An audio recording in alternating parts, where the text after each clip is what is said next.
तारिणी, अगं काय झालंय? सुमी, एकाच वेळी सगळ्यांना खुश ठेवण्यासाठी काय करायचं असतं ग? का ग, काय झालंय? सांग ना.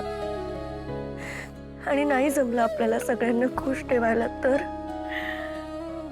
याचं उत्तर खरं तर कोणालाच माहिती नाहीये, अगदी देवाला सुद्धा. पण यावर एक उपाय आहे, सांगू का तुला?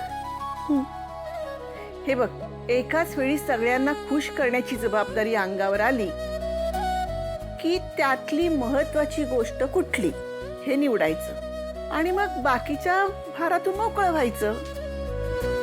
पण तुझ्यासारख्या मुलींना त्या भारातून मोकळं होताच येत नाही ना. नाही जमत, कारण प्रत्येक जबाबदारी, प्रत्येक गोष्ट महत्वाची.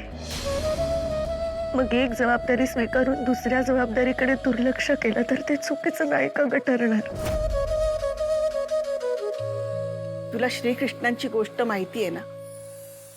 महाभारत घडण्यापूर्वी आपल्या पक्षातून युद्ध करण्याची विनंती करण्यासाठी अर्जुन आणि दुर्योधन श्रीकृष्णाकडे गेले.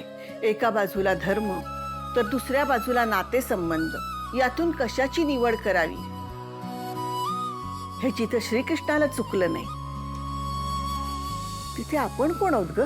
तो देव होता आणि आपण माणसं.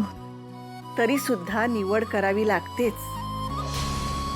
एका ठिकाणी स्वतः उपस्थित राहून दुसऱ्या ठिकाणी आपली नारायणी सेना पाठवावी लागते, जसं श्रीकृष्णांनी केलं.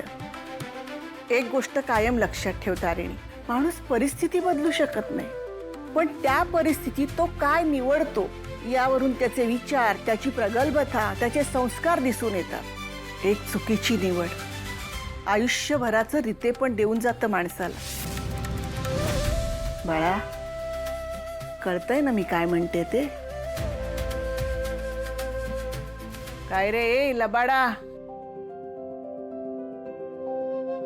आमचं आजी नातीचं बोलणं चोरून ऐकत होतास होय? तसं नाही श्रीवल्ली, ते बोलवायला आलो तुम्ही तारिणीला.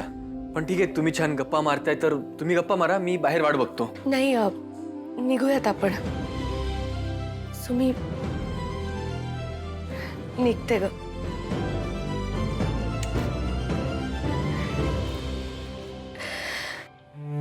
अर्जुनाला दिशा दाखवण्यासाठी जसा श्रीकृष्ण त्याच्या पाठीशी कायम उभा असतो ना, तशी तू सुद्धा माझ्या पाठीशी कायम उभी असतेस.